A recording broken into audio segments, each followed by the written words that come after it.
Hello and welcome everyone to the show. Today we're going to be talking about wokeism. How did it originate? Where's it come from? Where's it leading? Who's behind it? Today I've got a special guest with me, and today he's going to be referred to as his preferred pronoun, His Majesty, Mr. Ralph Ellis. Yes. I love these preferred pronouns, you see. I mean, you just got to take advantage of it, haven't you? So, yes, for today, my preferred pronoun is Your Majesty, although I will accept Your Highness as well. How about sire? Will sire Oh, sire. Sire's good, yes. We Okay. can have that one too. Brilliant. Okay, so wokeism, Ralph, it's everywhere. It's all over the place at the moment, unfortunately. Can you talk to us about the origins of wokeism? Where did all this start and begin? Yes. Well, during this little chat, I'm going to widen out the definition of wokeism, because my definition of wokeism is a group of people who are deceitful. They are lying to other people, and they're lying to themselves quite often. And it's this institutionalized deceit which leads to wokeism. And if you take it in that broad perspective, then wokeism has been with us ever since the dawn of civilization. There have always been people who have taken advantage of being deceitful. We call them governments, I suppose, don't we? But we're going to go through some of those, how wokeism can be interpreted in a broader fashion. When we talk about, maybe later we might talk about Russia, renewables, Islam, things of that nature. But for the more narrow definition, where we're talking about modern wokeism, it's based, as I say, about lying to yourself and lying to others. So you can never be woke if you're rational and honest, because wokeism demands that you lie. And so wokeism has generated itself through the unproductive elements of society. If you look at the woke sector, it's quite often the unproductive sector within society. You know, those who are traditionally sort of shunned from polite society, lived in the sort of gutters of society, have been given the levers of power by certain institutions. And they're determined to wield those levers of power to oppress everybody else. So this is the tyranny of the underdog, basically, who have all got together in order to gain power, and they've been given power by certain political sectors who find it useful. I think they find them useful. So in a way, although they have power, they're actually being used as pawns in order to spread that political ideology. And this has been used on many occasions. I mean, just in the 20th century, as a bit of a shocker, because this is known as Socio-marxism. And it's been used as a political tool in the past. You look at the people who controlled the concentration camps in Germany. They were all the political underdogs, the dregs of society, who were given positions of power in order to police concentration camps. And from being nothing and living in the gutters of society, they then came up to having the power of life and death over people. And they were quite happy to use that power. Sorry, Ralph, this reminds me of a certain Mr. George Soros, who I believe was leading Jewish people into the camps, and he was Jewish himself. Yeah, I can't understand his position. I really don't understand his mindset, that he would take himself on psychopathic? Yeah, well, yes. Unfortunately, I'm not sort of I'm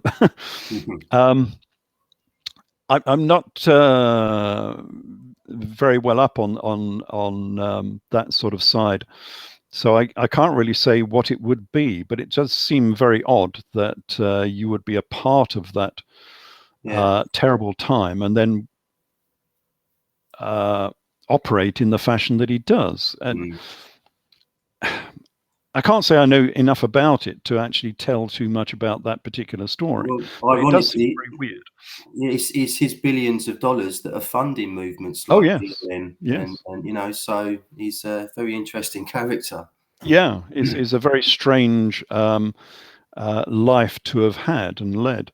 Mm, But yes, that's what they were doing. They were using the dregs of society to control people because they were glad to have that position of power, because they would never get that position of power without it being given to them.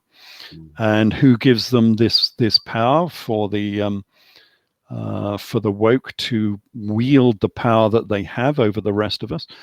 Well, it comes from certain politicians, and we all know who they are and what side of the political fence they are. And it comes from certain media outlets. And I'm not sure of the connection between the political side and the media side, but there is obviously a connection there somewhere. We'll mm, talk about that in a minute, mm, where certain media people who are likewise woke because they are lying to themselves and they are lying to the people constantly, they are using these pawns who, well, we all know who they are, the sort of Antifa mob, the BLM mob, all of the other woke mobs, who are now in a feeding frenzy against themselves quite often. But mm, they are using them for their own political ends. And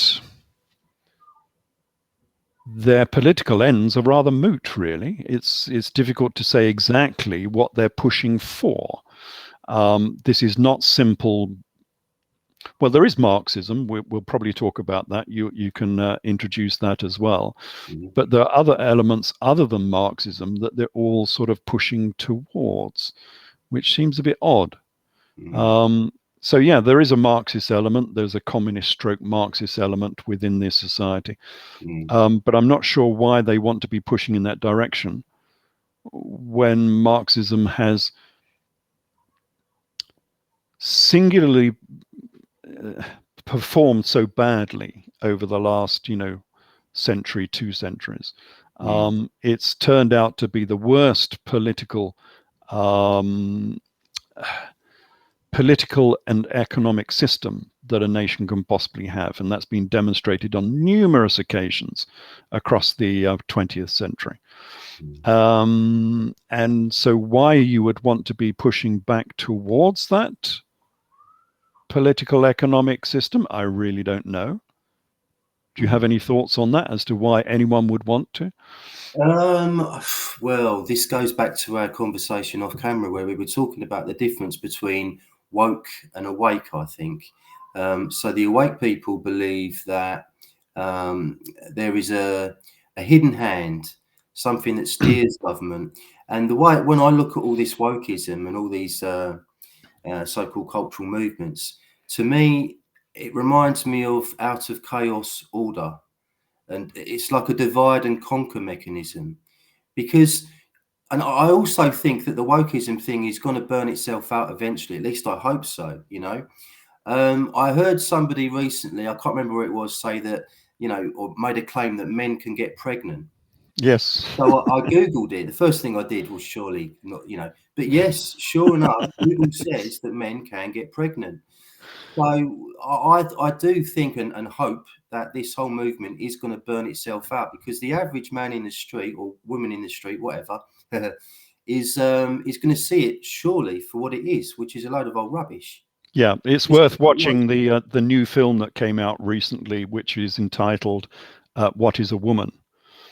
Yes, I haven't got around to it yet. I keep meaning to see Well that. worth watching because it's nice to see these academics, because as you know, I've been on a bit of a campaign against academia recently because I don't Mhm. think they're serving their purpose. And anyway, this reporter was going around various academic institutions asking professors this topic, and those were the responses he was getting. None of them could define what a woman was. Yes, two of them said that men can get pregnant, and these are serious academics at the top of their careers within academia, and that's what they were saying. And that's what I was saying initially about these people are lying to themselves and lying to the people. How you could maintain that position is very difficult. I could not say that on camera. It's such an absurd thing to say. Just going on back, that, sorry, Ralph, I was just going to say, just on that subject, you said that wokists, if you like, typically come from unproductive elements of society. And yet, in recent years, it would seem that most woke people that claim to be woke, have come out of university. They're well yes, educated. I've even got one or two members in my family that have recently left university. They say they're woke, and one's a psychologist and is doing extremely well for themselves. So yes, but they don't come out of the mathematics faculty or the engineering faculty or the technology faculty. They come out of the humanities. right. They come out of the psychology, or all of those sort of departments within university. So they're the sort of useless elements within universities. They are the phone sanitizers from Douglas Adams in his Hitchhiker's Guide to the Universe. And his idea was you gather all of the phone sanitizers on this big spaceship and you send them across the galaxy, and you tell them that they are leaving the Earth because the Earth is going to explode, and so they're fleeing the Earth. And well, that's what they think, but anyway, they managed to get rid of all the telephone sanitizers. So this has been around for quite some time, and the Marxist element, I don't know if they bring it back to this, but the Marxist element has been around ever since Judaism has been around. Judaism traditionally was Marxist. That's why we get Marxism out of Jewish academics and so on, as we've seen in the 20th century. So that's how they lived quite often. Hence the kibbutz system within Israel is a pure communism. Jesus was a Marxist. Yeah, I was going to bring that up, of course. Yeah. Yeah, they lived out of the common purse. And the galleys were transgender in a roundabout way. Oh yes, and yes, weren't yeah, and the galley, yes, he was a galley, and they were eunuchs. So yes, they were gender fluid at the same time. It seems peculiar that because none of these woke are mentioning that Jesus was a woke, and yet they're following the same philosophy, which seems rather strange. The Knights Templar were as well. They were pure Marxist. Not entirely sure if they were castrated like Jesus and his disciples, but they followed Marxism as well, and it's grown up through these various societies. Because on the surface, it might sound like a good idea. Well, we're all the same. We're all equal. We're in this boat all together. But I think, as we mentioned in one of our previous podcasts, the problem with the Marxism effort is that it lacks incentive for you to work. We only work because we have incentive to do so. It's very easy to sit in your bed and not get up because you're tired. The work's difficult. It's pissing with rain outside, and you don't really want to go to work. Well, as a Marxist, you don't. Because the system will look after you whether you work or whether you don't work. Under capitalism, well, you've got to go out there. You've got to drag yourself out of your bed. And okay, the weather might be foul outside, and you're something like a postman who has to be out in the weather all day, but you still got to do the job. Otherwise, you're not going to get paid. And that's the difference between Marxism and capitalism. And just on a side matter, which people don't often understand, Hitler was a Marxist as well. Now, you always get these people saying, "Oh, far right, far right." Actually, no. He was a socialist. It's in the name of his party. The National Socialist Party is So the he name. was, sorry, Ralph, he was a socialist, which is left wing, but he was also a nationalist, which Yeah. isn't that sort of being right wing? Yeah, so yeah, he was a blend between the two. But of Mm, course, a fascist as well can be left wing as much as they can be right wing. So Stalin was a pure fascist. You don't have to be right wing to be fascist. Mao was a fascist. But yes, Hitler was a national socialist. So yes, a nice blend between the two. But if you look at what he was doing, he was certainly socialist come Marxist. If you know anything about his building projects, he built Prora, which was the big workers' holiday camp, the biggest holiday camp ever built, mm, which was for the workers. It was free holidays for the workers. mm, The Gustav Wilhelm was a cruise ship for the workers, free holidays for workers. mm, The Autobahns were obviously the people's roads. mm. Volkswagen was the people's car. And now we call it VW, and it's a big, capitalist company, but it was built as the people's car. Mm. A lot of what he was Quite a few doing was questions. Sorry, Ralph, I'd have quite a few questions to ask you on that subject, but I think we'd quickly we'd be disappear here all from day, YouTube, wouldn't we? and we'd disappear from YouTube as well, probably fairly Yes, quickly as well. probably. So, yeah. So yes, these are the various strands of wokeism that you can get. It's not all one particular family of wokeism. It's broad, and it's deep, and it has many strands to it. And yes, this is just one particular strand that we've got in the 21st century, which is a bit of a worry, I have to say. Mm-hmm. So, what are the connections between wokeism and climate change, for example? Yes. Well, yes, because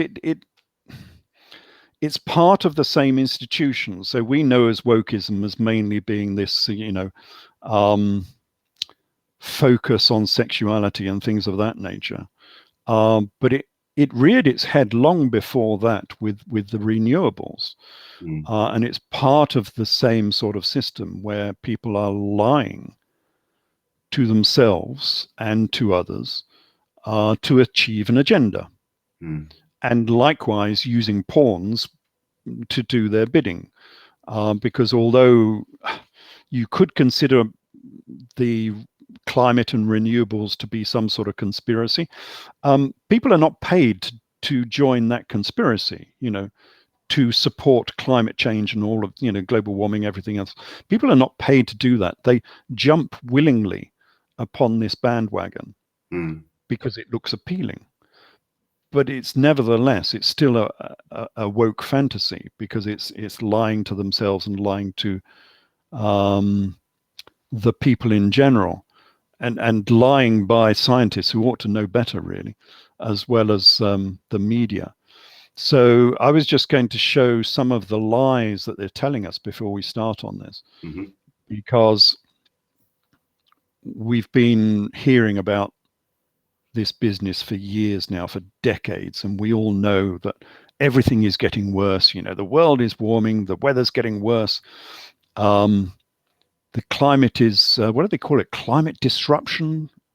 People are dying left, right, and center. Millions of people are oh, dying. was there 3,000 cows in America last week that all Yes. died when it got to a certain temperature? They all just fell over and died, and Was that that was, was because it was too cold or too hot? I can never I think keep it up was with too this. hot. It was All right. too hot, and it got to a certain temperature, and they all just collapsed and died. And I think Yes. they actually, that's what they said on mainstream news. That, and it's just incredible when you hear things like that. Surely people aren't believing this anymore. Surely not. Well, people do believe it because they see it coming out of the national media and coming out of science, and therefore you have to believe it because not everybody can spend time like I do looking through the internet, looking through the mainstream data sets. So I'm not using strange data sets that nobody knows about. I'm using mainstream data from the actual institutions themselves. And the problem is that the data that's out there is not what they're telling us. So we can have a quick look at this. If I can manage to do my little screen share, because I've never tried this before really, but anyway, let's have a go. So the first one is going to be what's happening to tornadoes. So this is American tornadoes, F3 to F5. So these are the strong tornadoes. And as you probably know from the media, from CNN and Washington Post and everything else, they're getting worse. There are more tornadoes, they're more powerful, more destructive. And, America is just being torn apart by these terrible tornadoes. Oh, it's terrible. It's terrible. Well, and then you go to the data, and would you believe they've deleted the graphs recently? This all used to be graphed by, this data comes from NOAA. And NOAA is the, what's NOAA? National something atmospheric, oceanic and atmospheric association or whatever in America. Anyway, it's the big agency that has all the data. And they used to have the graphs up there, but they've deleted them. So now you have to create your own graphs. So the data is still there. So you've got the data set and you just got to download the data and make your graph. So this is the graph of F3 to F5 tornadoes. And hopefully that will share. So has that managed to share? Yes. It has. Good. And as you see, along the bottom is dates going from 1952 all the way up to 2021 is the latest. And as you see, the number of F3 to F5 tornadoes has been decreasing for 70 years. It's not what you've been taught, is it? This is not what the media have been telling us for the last 3 or so decades. They've been trying to say that we've got wild weather, that the weather's getting worse, and it's not. Completely the opposite. You can see the average line there going down and down and down. Why would this be so? Well, it actually sort of makes scientific sense because what you want for a tornado, tornadoes don't need warmth, put it that way, despite, again, what the media might tell you. Tornadoes don't need warmth to generate a big tornado. What they require is a differential in temperature. That's what tornadoes is all about. It's a differential between north and south.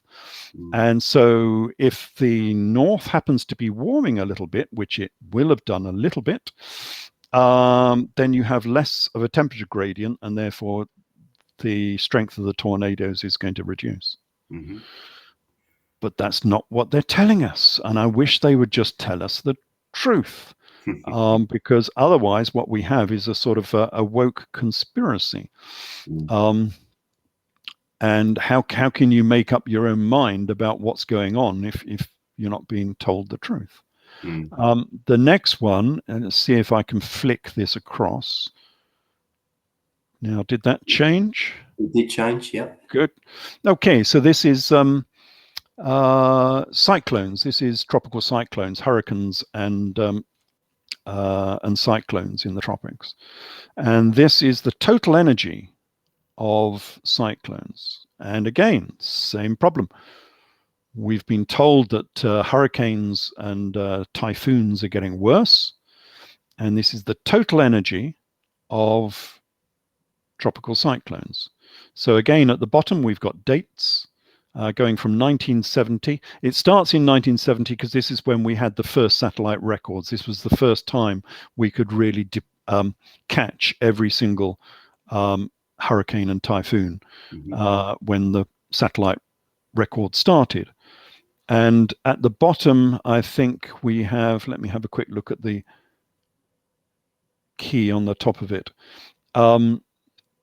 So the top line in sort of bluish on the top is global, and the sort of grayish line underneath, which matches it very closely, is just northern hemisphere.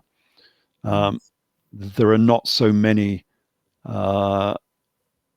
typhoons in the southern hemisphere, again because we don't have this temperature differential. We have a bigger temperature differential in the northern hemisphere because of all the continents are in the northern hemisphere. But anyway, as you see, the total energy went up from 1970 to about, I don't know, 1995-ish, something like that.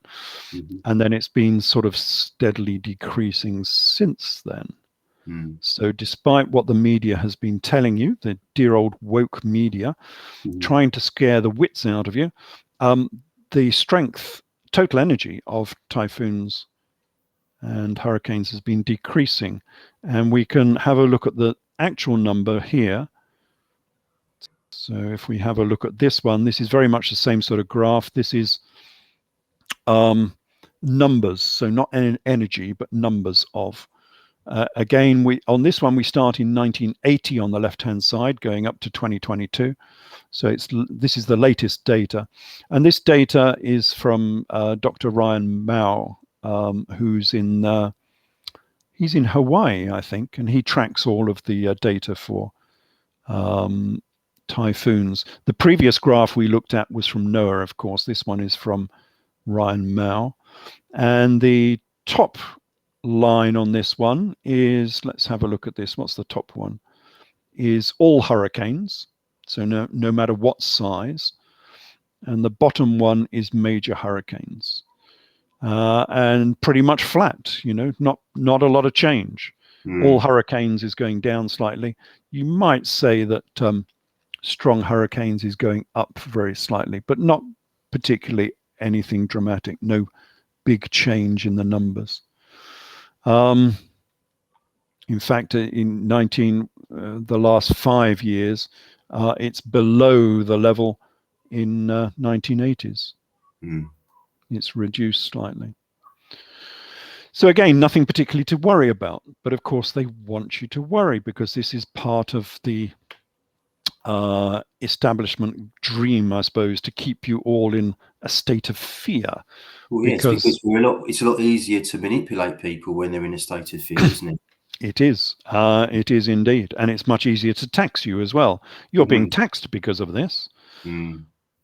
Every 2 minutes, they'll come on the television and they'll say, oh, the weather's getting worse. You've got to pay more taxes. So is that the main objective of these people, is to just get more money out of people? Is that the main objective? No, not necessarily. I think that part of the woke establishment, so it is linked to wokeism, this. It's not just simply lying to the people. Part of the woke establishment is to have this great communist one world government.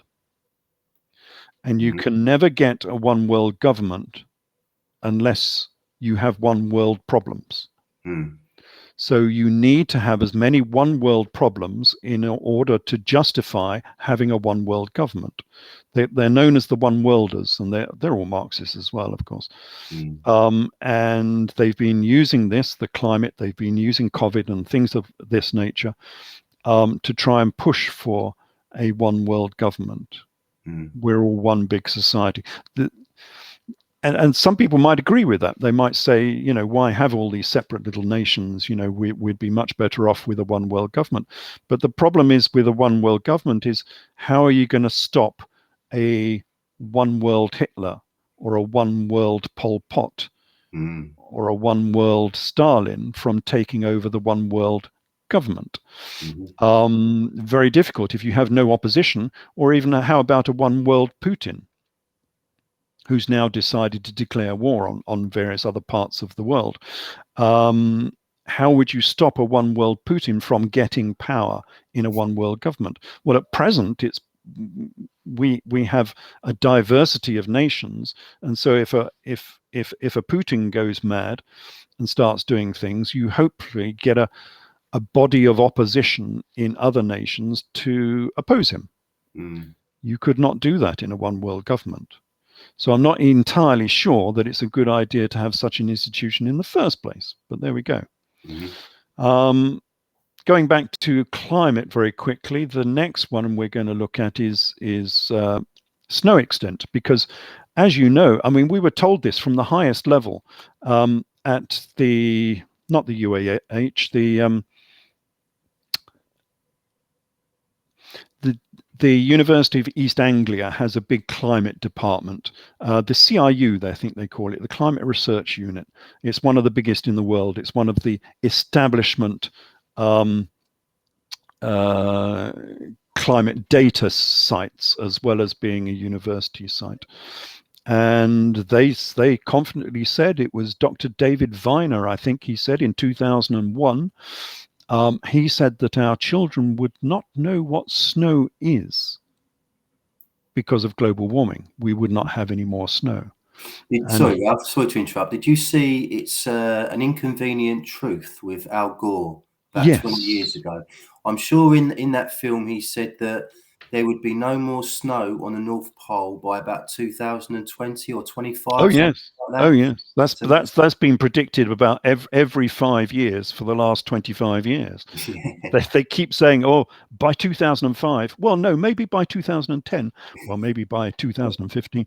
It's just it's a running clown show at present. But that interesting. You've just mentioned that the Inconvenient Truth in Britain was banned from schools. Oh, I didn't know that. Yeah. Ah. But not in the fashion you might expect. Not, yes. Not because the greater academia condemned it for containing 15 or 20 lies. I forget how many they found within it. It wasn't because of the greater academia coming out and condemning it. It wasn't because the media came out and condemned it as being based on lies. It was because a lorry driver, I think he was a lorry driver, complained about it. And just an absolute nobody who discovered that his daughter was going to have to be taught this in school. And he actually took it to the High Court and got it banned. And I think that the guy deserves a medal. Why his name is not better known in society, I don't know. Why he was not knighted or something of that nature, I don't know. And he got it banned in Britain. It was shown in America. It went around the schools in America. But in Britain, it was banned because it was said that you could show it, but if you had another leaflet or another film to go alongside it, pointing out all of the errors within the film. Wow. And so effectively it was banned. Yeah, so thank you, that man. And I'm sorry I've forgotten your name. I did know it at one point, but I've forgotten his name now. I'll have to look it up at some point. It's an interesting point. I did wonder if maybe it was banned from schools because, of course, the children are going to live, sort of 50, 60, 70 years into the future, and they'll be able to remember all the absolute nonsense they were taught and say, look, we were taught this, none of it's happened. Yes, well, there is that, but no, the court banned it because they discovered it had too many lies within it, so it was banned. Yeah, very interesting. So anyway, yes, one of those lies came from Dr. David Viner of the CRU, who said that our children will not know what snow is. And yet he would have had access to this data the same as I've got this access to this data, because this comes from the Rutgers Snow Lab. Again, they are the institution which keeps all of the ice and snow records in the world. They're over in America, of course. And let's see if I can bring this one up. Yep. So now we've got snow and ice. There we go. So again, down the bottom there, we've got dates there from 1967. So it's quite a long record. And this is a record of winter Northern Hemisphere snow extent. And far from not having any more snow, it's either stable or it's slightly increasing.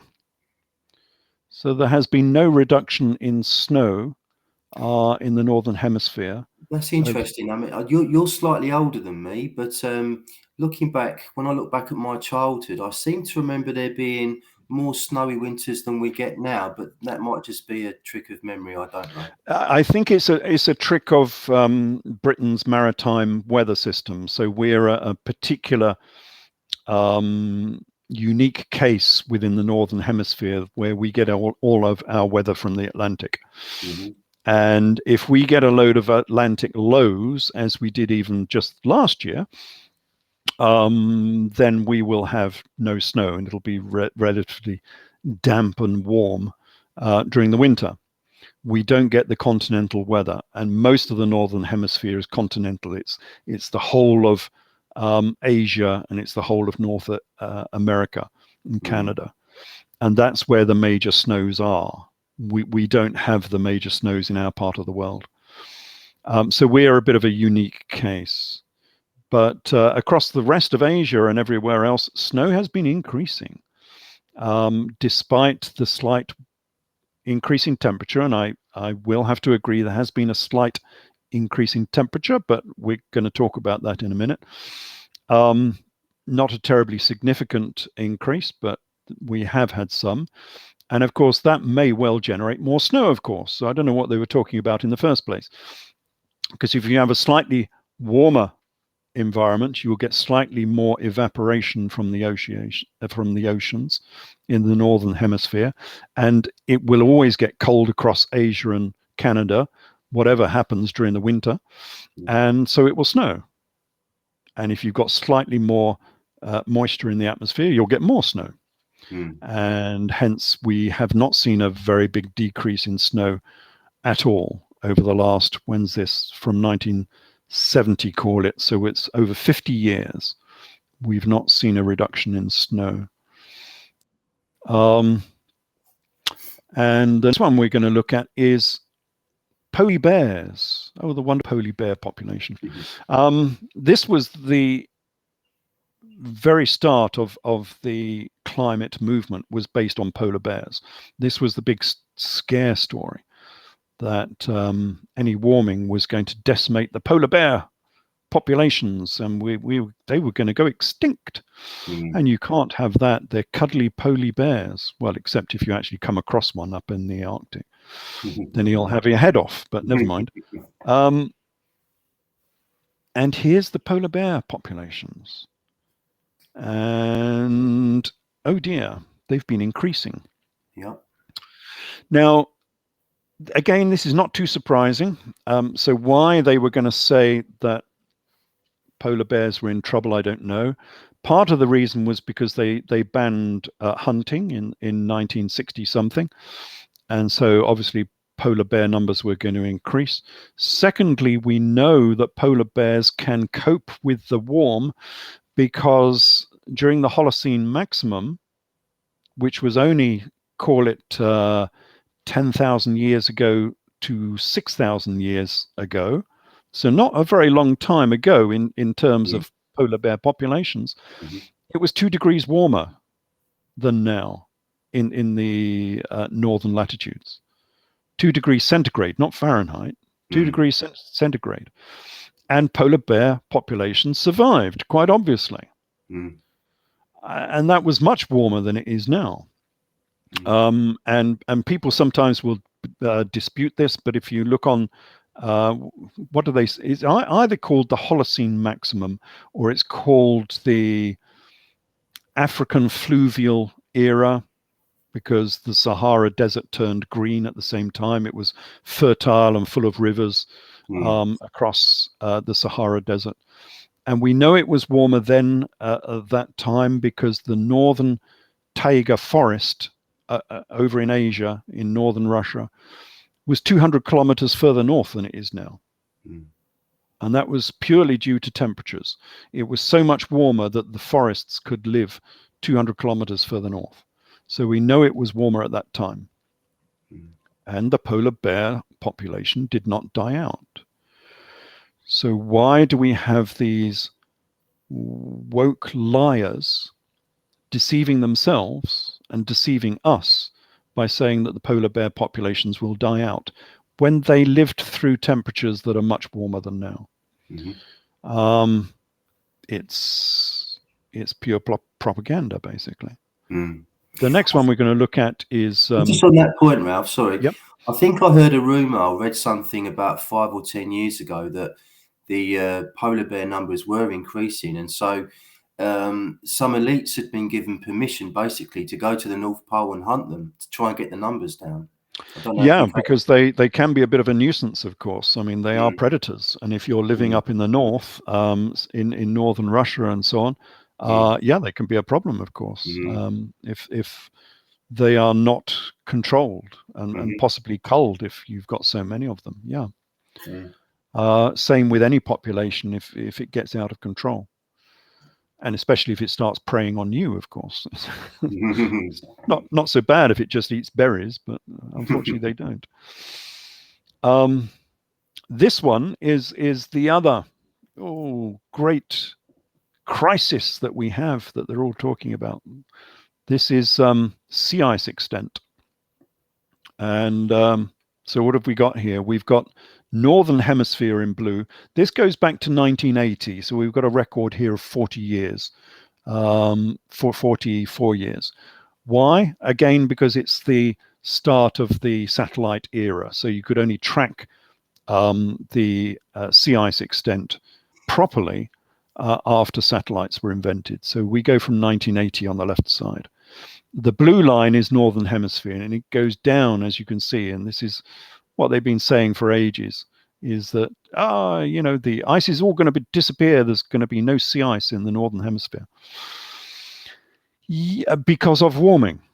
Because of warming. Okay, but look at the red line. The red line is Antarctic sea ice. And it's been steadily increasing for more than 30 years, right up until 2017, when it was all broken up by an enormous great southern storm. Of course, there's no continents in the southern hemisphere, so if you get a big storm down there, it can whip around the South Pole and whip itself into a frenzy, which is exactly what it did in 2017. And it broke up all the ice, and we had this very large decrease, and it's been recovering back up again ever since. Now, they don't talk about this because they don't want the controversy. They want you to have a simple view of what's going on in climate. Arctic ice disappearing, therefore warming, therefore bad. That's all you're allowed to know.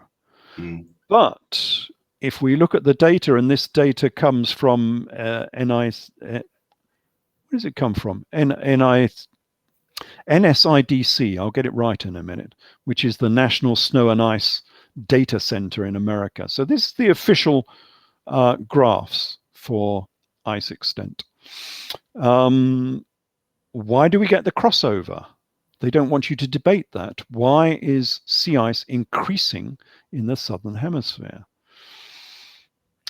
Well, if this was CO2, and we'll come on to this in a minute, if this was CO2 caused, then CO2 is a global gas, and therefore it would operate the same in the south as it does in the north. So what's the difference then between south and north that might be having an effect on temperature and sea ice that is not CO2 based? Well, from my paper, because I'm not sure if viewers are aware, I wrote a science paper, paleoclimate science paper, on the ice ages. This is why I know so much about this particular topic. And in my paper, which is very successful, it's had 45,000 downloads, which is quite remarkable for a science paper. And it's called Modulation of Ice Ages by Dust and Albedo, surface albedo. Yeah, I'll link that underneath the video. Yeah. And if we look at that paper, we might have a reason. I mean, it's not been proven because I've not looked into recent times. I've only looked at ice ages. We might have a possible reason why we get a disparity between Northern Hemisphere and Southern Hemisphere. The difference between the two being the Northern Hemisphere has all the continents and it has all the industry. Now, if it was CO2 that was causing a problem, that goes global very quickly. It spreads itself across the whole of the globe. But if the problem is dust, industrial soot from China, then that does not spread itself around the world. That remains in the northern hemisphere. And if you get industrial soot on the ice sheets, then they will darken, they will absorb more sunlight, and they will melt. That's very so we could have a China problem here, not a CO2 problem, a China dust problem. And there was a scientific investigation into this. It was called the Dark Ice Project. And it went out searching for the albedo, the reflectivity of the ice, which is obviously reduced if you have, soot on it. And they found that there was a significant decrease in albedo because of Chinese industrial dust. Wow. But so successful was this project that it was cancelled. They banned it. They took their funding away. They tried to do another year based on a GoFundMe account, but they couldn't get enough money, and so they had to close up shop. So here we have an investigation into climate, which will only look at one possible effect, the CO2 effect. And if you try and look at anything else, they close you down. That, I'm sorry, is not science. That is not how we do science. That's not how science should be done, which makes me suspicious. And the last one we're going to look at is Antarctic temperatures, because we all know the globe is warming. And it's caused by CO2 as a feedback agent. And CO2 is global. So temperatures are increasing across the globe. And that's why, the ice is melting in the northern hemisphere, so they say. And that's why the ice is melting. Oh, no, sorry. That's why the ice is increasing in the southern hemisphere. Okay, so it's not to do with temperature, is it? Because if we look at temperatures, here we go. This is Antarctic temperature. Again, it goes from 1980 because that is the beginning of the satellite record. Again, this comes from a reputable source. This is NOAA data. No, this is UAH data. This is University of Huntsville, Alabama data. Why from them? Well, because the data set for the satellite, the climate satellite, is run by Dr. John Christie at UAH. University, Huntsville, Alabama, UAH, one of the two anyway. And he holds all of the data from this satellite. And as you can see, and this goes all the way down to 85 degrees south, so it's virtually the South Pole, 5 degrees from the South Pole. And the temperature in the Antarctic has remained steady. It hasn't changed. Now, you will see various scare stories. And again, this is where the woke climate scientists are lying to you. They're lying to themselves and they're lying to you. And you'll see these various scare stories that come up in the newspapers like The Guardian and The Independent, and even in the Daily Mail, because they know better. They've got some... The Daily Mail is staffed by children, I think, and they've got no idea of the science. And what they'll do is they will measure temperatures, and this has been proven. There's been various complaints about this. They will measure temperatures on the Antarctic Peninsula, which are increasing, and then mathematically they will smear those temperatures over the whole of Antarctica to get what they call a surface record of temperature. But of course, we don't have sensors all over Antarctica. They just don't exist.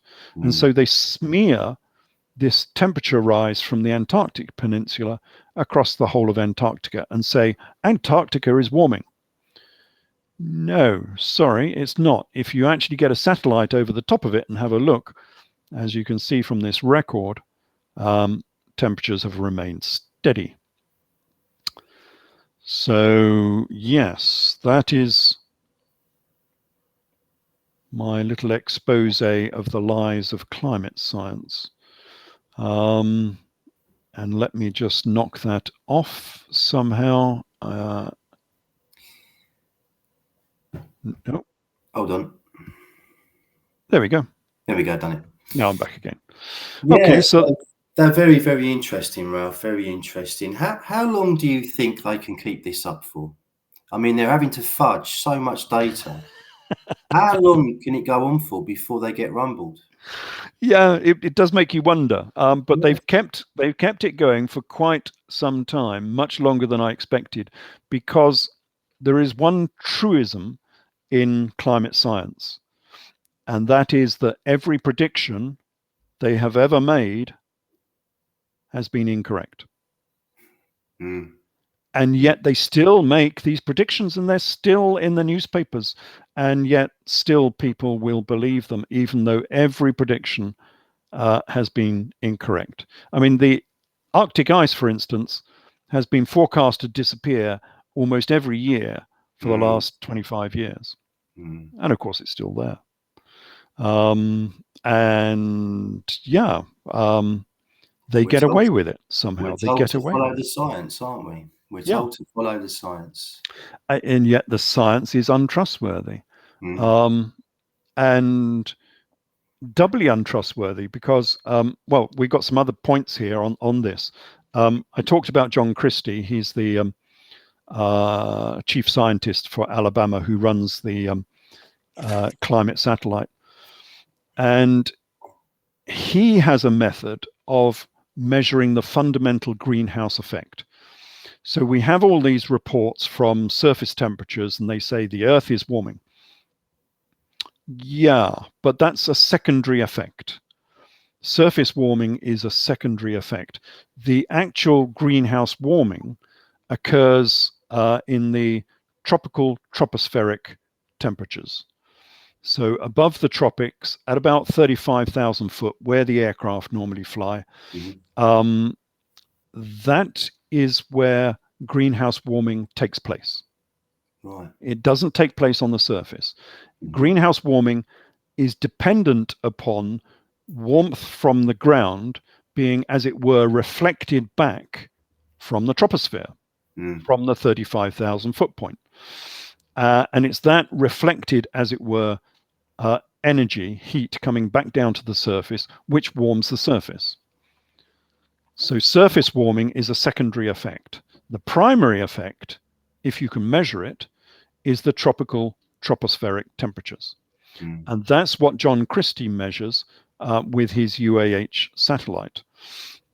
And everybody knows about this. This is basic climate science. It was in the first IPCC report where they predicted there would be a heating of the tropical troposphere over the tropics by increased greenhouse effect from CO2.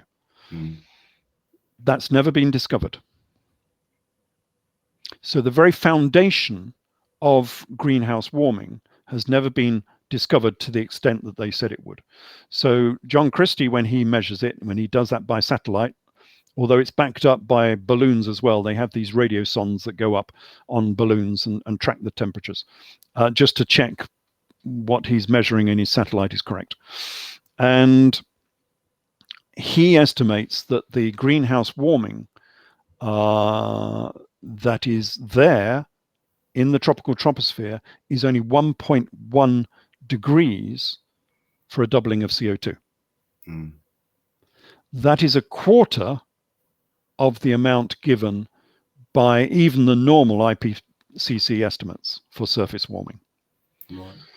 And as he says, that is not a problem. Because to get from our position now, we're at 400 parts per million, to warm the planet by another 1 degree, we would have to go to 850 parts per million.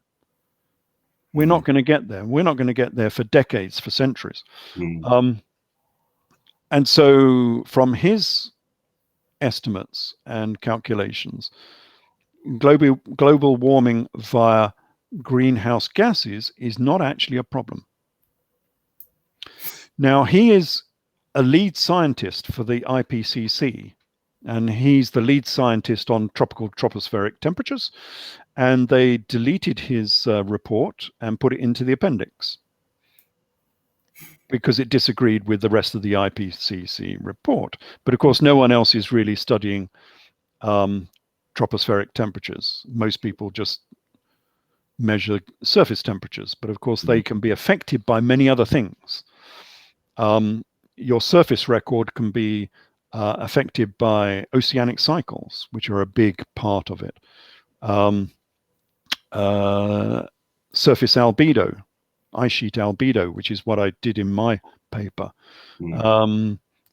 Urban heat island effects, cities being warmer, and a lot of the temperature sensors are in cities. That's a big problem with the surface record, which you don't get if you're measuring by satellites. And so I would trust his estimates more than any of the surface records. And yet he says the actual warming is a quarter of what the IPCC says. So there you go. There's another part of it. That's fascinating stuff, Ralph. Really, really interesting.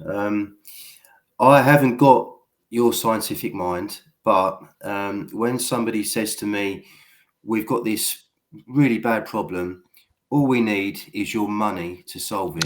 Yeah. I think, hello, what's going on here then, eh?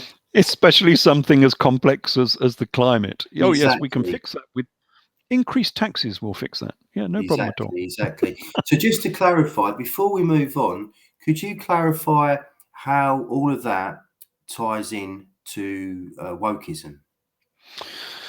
It's a basis of lying to the people for political power. And so they're doing exactly the same as the woke community, which is why I lump them into one. So Wokism, in terms of sexuality and BLM rights and all of that, is lying to people to gain political power.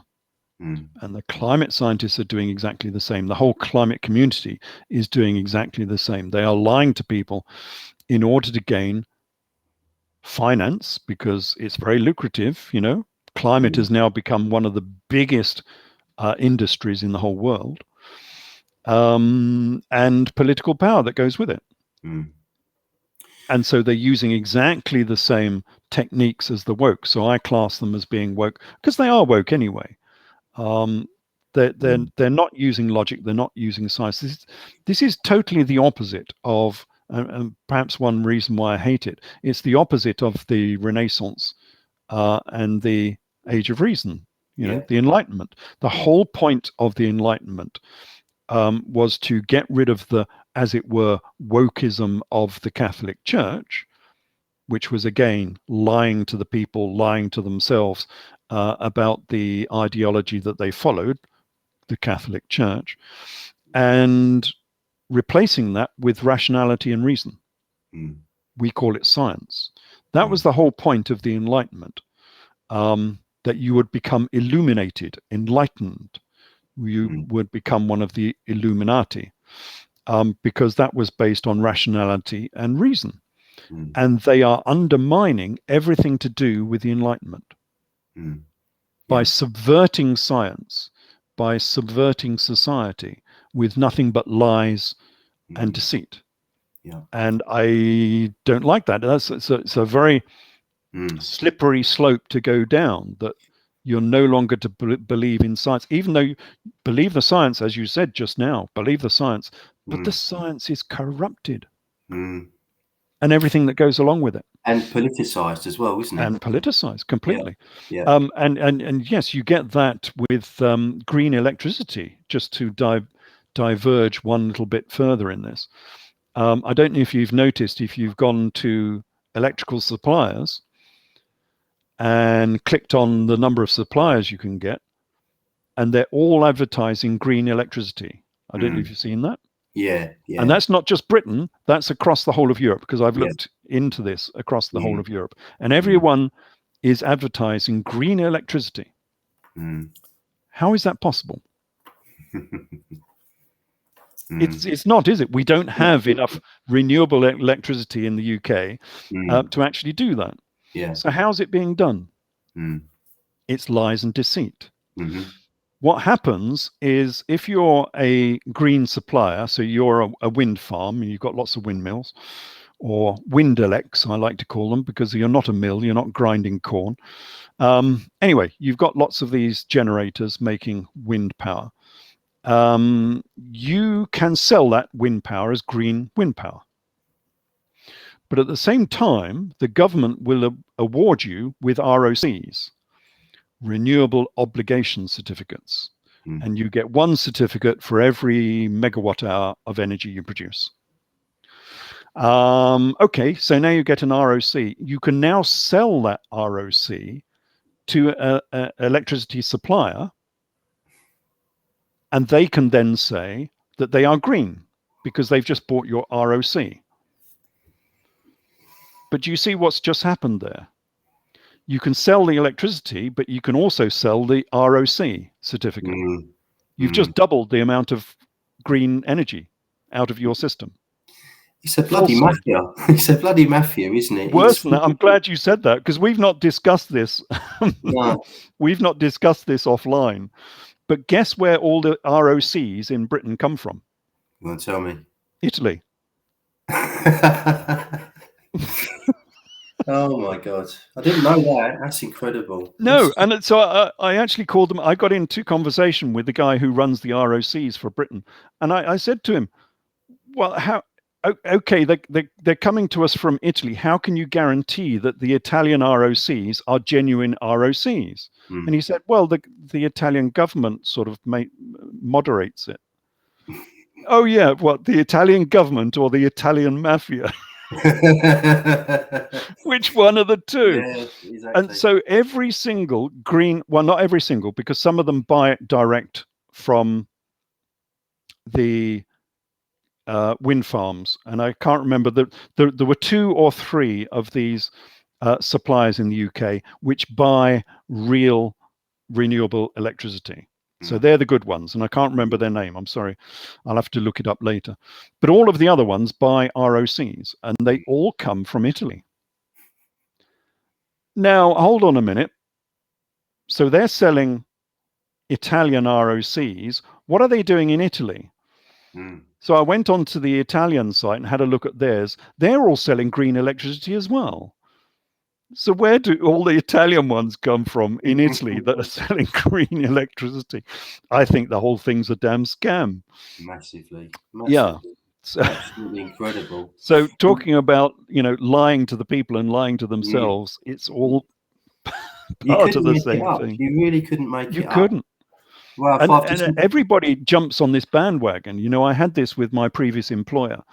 I was working for DHL at the time, and we had this green commitment came through, and we had to sign this green commitment, and it said, basically, I believe in global warming, and it had all of the reasons why I should believe in global warming.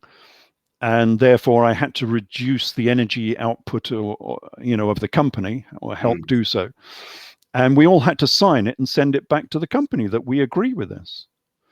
So what I did is I wrote this big screed with all of these graphs that we've just been through. In fact, 12 of these graphs, contrary to what they were saying. And I sent that back instead. And I sent it to every employee in the whole of DHL. Brilliant. And would you believe, because I stand up. Go on. Well, I thought this might be sort of like being reprimanded by the company for this. I thought I might be hauled into an office. Would you believe nobody from management replied to it? That's very interesting. Because it was all honest data. They can't criticize the data. And this is, the antidote. We're going to talk about this maybe later. The antidote to wokeism is truth. It cannot stand up in the face of truth. And that's the way to defeat it, is by keep putting out the truth, because they have no answer to the truth. The only answer they have is denigration. They shout at you and they call you whatever it is, racist, sexist, somethingism. They cannot withstand the truth. And so I got all of these emails back from, the general employees within DHL, all laughing and saying, "Oh, brilliant, thanks very much. I didn't even know that, thanks for telling me about this, because I didn't know any of this stuff." Not a single reply from management. Nobody replied. Very interesting, very telling. Absolutely. Ralph, we best move on, mate, because we're over the hour now. So that was very interesting. So moving on to Wokism and Islam. Oh, now, yes. I know there's a conjecture of thought that Islam is somehow connected to communism, or there's a part of Islam or a movement of Islam that's connected to communism. So how does Wokism and communism connect? Islam and Wokism connect. Well, yes, this is taking Wokism back, many centuries. This is what I say, that this is not a new movement. It's just been repurposed for the modern era. And Islam, if you take Wokism as being lying to yourself and lying to the people, they've been using Wokism for centuries, ever since it was first invented. So in this particular aspect, the Wokism I'm talking about is taqiyya. And taqiyya is lying to the people, and it's a central part of Islam. Not lying to Muslims, of course, but lying to the kufr unbeliever, so anyone who's non-Muslim. And the whole of Islam has, for many centuries, for maybe 1,000 years, been based upon taqiyya. Because like the climate lobby, Islam cannot stand up within the face of truth, because it's based on lies. And so in order to maintain itself, the only way it can maintain itself is via taqiyya, which is lying to the kufr unbeliever, so that the kufr unbeliever doesn't know the central tenets of Islam. And we have that in the modern era. You will have people like Tony Blair, like Barack Obama, stand up, and in the case of Blair, with a Quran in his hand, and say that Islam is a religion of peace, when it's not. It's the most bloodthirsty, disgusting religion you've ever seen in your whole life. I was going to say, when Barack Obama made a speech and he quoted the Quran and he talked about it in those terms, but the actual passage, he only quoted a tiny part of it. And if you read through the rest of the passage, yes, it's not so very peaceful, is it? No, it's not peaceful at all. I'm glad you know about that particular one. Yes, the passage in this case is, if a man kills, if a Muslim kills a man, he's killing the whole world. But if he saves a man, he's saving the whole world. And that is introduced as being in the proof, the primary proof that Islam is a peaceful religion. But of course, as you say, that's not what it says. I'll have to get you the reference to that in a minute, actually. But anyway, what it actually says is that it was given to the Israelites that if you kill a man, you're killing the whole world. So that instruction was not even given to the Muslims. It was given to the Israelites, the Jews. And then it goes on to say, however, they disregarded this particular verse, and therefore they should all be killed. So far from this being a verse of peace, it is actually an injunction to go out and kill Jews. It's the complete reverse of what Obama and Blair said. And yet Obama, especially being so closely associated with Islam, he must have known what that verse really says. Blair might just be an idiot, because I think he was a bit of an idiot. So he might not have known. He might have just been told this by someone and just repeated it. Mm.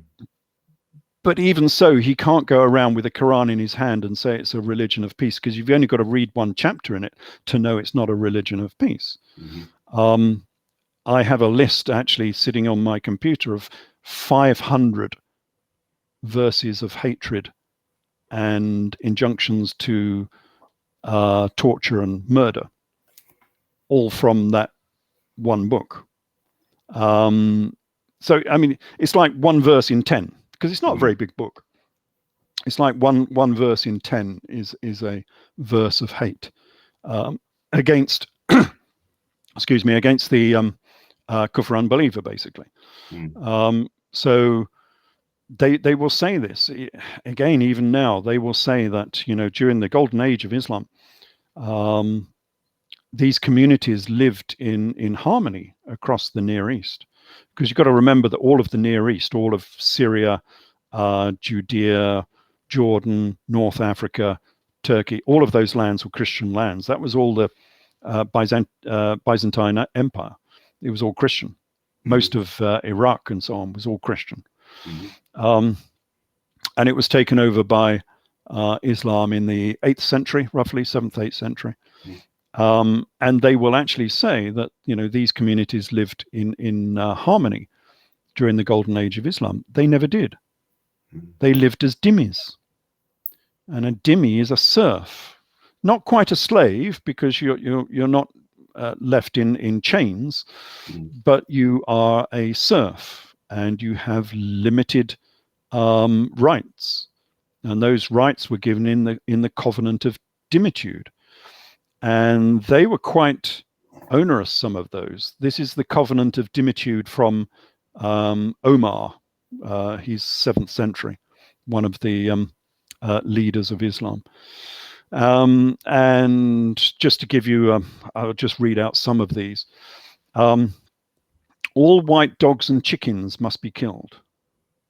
Not sure what they had against white chickens. I mean, it's a bit odd. Anyway, a testimony of an unbeliever against a Muslim would never be accepted. They were not allowed to build or repair any churches. A Christian could not be a judge. They were not allowed to ring any bells. Any city must open a gate to a Muslim. They were not allowed to be barred outside a city. If a Muslim arrives at your house, you must give them board and lodgings for 3 days. No Christian was allowed to teach a Muslim. No Christian was allowed to bear arms, so you couldn't be in the army or the police force or whatever. You were not allowed to lament the dead, so no chanting or anything of that nature. If you were sitting down somewhere, you had to give up your seat to a Muslim. If you were walking on the street, you had to walk into the road to allow a Muslim to pass. Wow. You were not allowed to use a saddle on a horse. Now, that was to stop you being able to ride fast. So only Muslims could use saddles. You were not allowed to use a lamp on the road. You couldn't have a house that was higher than a Muslim house. You couldn't sell alcohol. You had to cut the hair on your forehead to differentiate you from the other people. And you had to pay the jizya protection money. So the whole of their society ran on the jizya. And the jizya was a tax on unbelievers. And that was how the system ran. So this goes way further than Judaism and the Gentiles, for example. Oh, yes. Worse and far worse, yeah. Yeah. It was very limiting as the rules of the society. And if, of course, you transgressed those rules, then you could be severely punished. And so you had a serf society. It was the same as, if you know your history, it was pretty much the same as the Spartans. You know, when the Spartans went to Greece and they took over an entire society, they took over the helots. So they arrived in southern Greece, they took over this population there and used them as serfs to run their society. So no Spartan did any work. All they did was they formed the aristocracy, and they formed the army, and therefore the police force. And all of the work was done by the helots. Well, the Muslims did exactly the same. They took over these Christian societies, and they didn't do any work. They just ran the aristocracy, the administration, and they ran the army to keep a lid on any revolts or anything of that nature. And that's how they ran their society. So there was no living in harmony with these other societies. It was a society of servitude, basically. And that's how they ran their society for hundreds of years. And it worked as long as there was a population in order to do the work.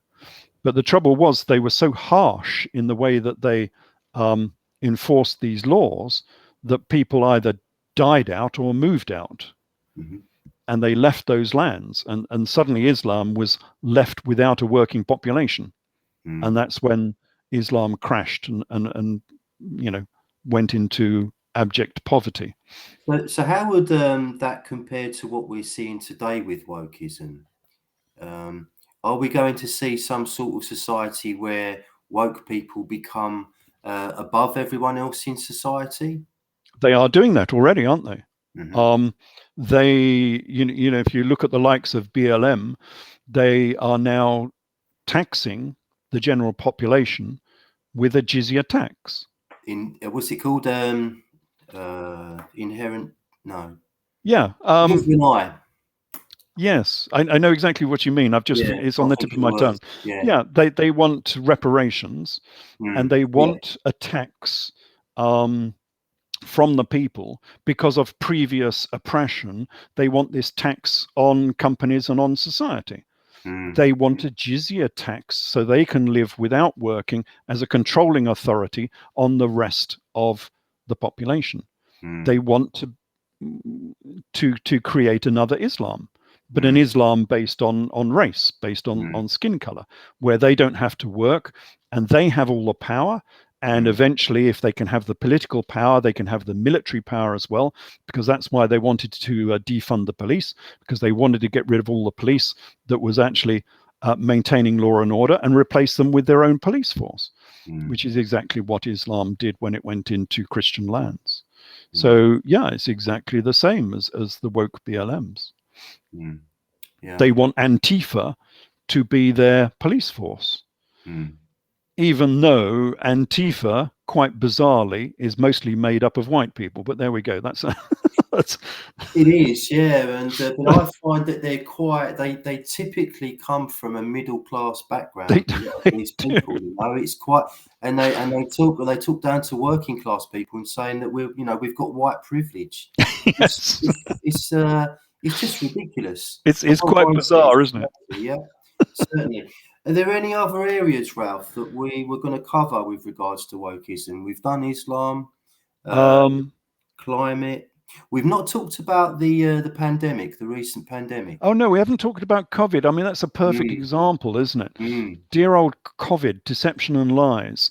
And as we were saying, this is one way of controlling a society and having a one world government is by having one world problems that you need a one world government in order to cure. And that one world government is the WHO, which is mainly controlled by China. So I'm not sure how that works. But anyway, it's again based on deception and lies, which is why it cannot withstand itself if we tell truth to those lies. And I don't want to go over this because I think everybody knows this topic, the lies that were told to us. The lies about Wuhan, you were not allowed to mention that or you would be demonetized. You're allowed to say it now, I'm glad to say. But for a long time, you had to talk in code because you would be demonetized or thrown off platforms if you mentioned it. Same with the H drug. I'm not even sure if you're allowed to mention these anymore. Well, I think if you say H drug, everyone knows what you're talking about. Yeah, but if you actually said the proper name, whether you'd get kicked off again, I don't know if you would. But the H drug, the I drug, and the F drug, you were not allowed to talk about it. And that is not merely lying to us, that is actually killing and murdering millions of people, because it's quite possible, we don't know, that those drugs could have been very helpful in the pandemic. And of course, the establishment, the Fauci establishment, will say, well, there are no trials that prove whether they were effective or not, so you can't use them. To which the answer is, well, why weren't there any trials? Ralph, this is what they do. I come from, as you know, I've got a health company, a Yes. supplement company, and if you're trying to find a natural solution to a problem, you can, look into it, Google it, whatever, and every single time it's the same thing. More studies need to be done to Yes. find out, and that's been going on for 20 years since I've been researching health. It doesn't change. So, in other words, they're not willing to do the studies, but they say, well, we Well, need to do more studies. the trouble is with your potential cures is they don't produce any money, and therefore there is no money to pay for the trial, and so nobody will do the trial. Absolutely. But in this case, there was a national, a global pandemic going on. The government should have paid for those trials. And those trials could have been done way back in March, April 2020, at the very beginning of the pandemic.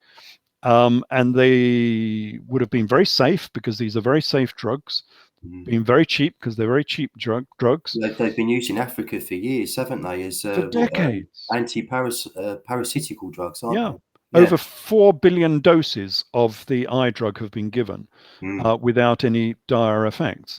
So these trials could have been done way back at the beginning of the pandemic, and then we would have had the information. We would have had a good double-blind trial. We would have known whether it was effective or not effective, and we could have moved on from there. But they didn't. They wouldn't allow it. They were lying about it. They were making up and stopping doctors from actually speaking about it, effectively silencing people so they couldn't talk about it.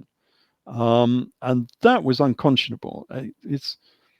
We're in a panic situation because we have this pandemic. We've got to find something quickly. We've got to maybe repurpose known drugs, which is an established way of actually combating a disease, is repurposing drugs that we already know. And they could have assisted greatly and saved millions of lives. Absolutely. But they wouldn't allow it. And the worst thing I think about this was the way the media jumped in as well. So we had the establishment not allowing you to talk about it. And then we had the media assisting them. And this is where I don't really see the connection between this establishment, the woke establishment, the lying and deceptive establishment, and the media backing them up and doing their bidding. And we had that amazing situation where Joe Rogan, you probably know the problem with Joe Rogan, where he got ill and he dosed himself up with monoclonal antibodies and the eye drug, and he was better in 3 days. And then every single media outlet, bar one in America, came out and said he was totally irresponsible for taking horse dewormer. Yeah. And they doctored the footage as well. Have you seen the original footage of Joe Rogan talking, and then you see the CNN version or whatever, and they've made his face a different color, and they've literally painted him in a different, it's just incredible what they do. Yeah. But I found that odd to understand, that you now have the media all lying, because we're talking about woke being the center of lies and deception here, all lying to themselves and to the public, because they must know. I mean, a child of 6 must know that the eye drug was not invented for horses. Even though later on it became used for horses, it was invented as a human drug, and it got the Nobel Prize for and as a human drug, and it has been given in 4 billion doses, so we know it's pretty safe to use. And yet every outlet came out with this idea that it was horse dewormer, and saying it barefaced lie to your face, saying it was horse dewormer and how stupid the guy was. And on top of that, if I can just add to what you said about the I drug and the H drug, something I can say out loud without censoring myself or having to censor myself, vitamin D3. They Yes, massively underplayed the role of vitamin D in the immune system. yes. But having said that, I'll tell you a quick story, very quick story on that. I went about 3 or 4 years ago. I went to see my GP to get my vitamin D levels checked as we were going into winter. I wanted to see where my levels were. So I went to see the doctor and asked him, "Can I have my D levels checked, please?" And he said, "Why do you want to have your D levels checked?" And I said, "Well, we're coming into winter, typically into flu season. I'd like to see how my levels are and how my immune system is functioning." And this is what he said to me: "Vitamin D has nothing to do with the immune system." Oh, that's a good one. That's my GP. That's not a made up. That's a true story. That I experienced that. I thought I was in some sort of alternate reality. But they're literally, doctors are not taught about vitamins or minerals. I think No. they train for about 5 or 6 years and they spend half a day on actual health. Mm. And maybe a few of them might have bunked off that lecture for all we know. So it just goes to show you, it's endemic. It's just everywhere. This. Well, I have to say to viewers, I'm not a doctor, but I've looked into this on numerous occasions, and I've taken the advice of many doctors that have appeared, not just backstreet doctors. These are mainstream doctors who have been on the internet. And they are all saying that vitamin D is important in immune response. Massive. And the guy from Israel was saying they actually have vitamin D deficiencies in Israel because we lead such sheltered lives in houses, in cars, not out in the sun, that even in a place like Israel, they actually have vitamin D deficiency. And he was recommending people over there to take vitamin D. And his sample was not very big, unfortunately. He had a sample of 3,000 or 4,000 patients, but he had a better result from COVID than doctors who were not prescribing extra vitamin D. And I would suggest as well that we can also add vitamin C to the list. If you look at the work of Sir Linus Pauling, who won the Nobel Prize twice, I think he's the only scientist to have actually won the Nobel Prize twice. What he did in his achievements with vitamin C in reversing the common cold, getting rid of the common cold, and I could go on and mention other viruses and conditions that were reversed, but I don't want to get thrown off YouTube. But you can still research this and find out, So yeah. But the main thing is, because again, just so viewers know, we're not doctors, we don't know the results and the full truth on this. But the government could have discovered this 2 years ago at the very beginning of COVID.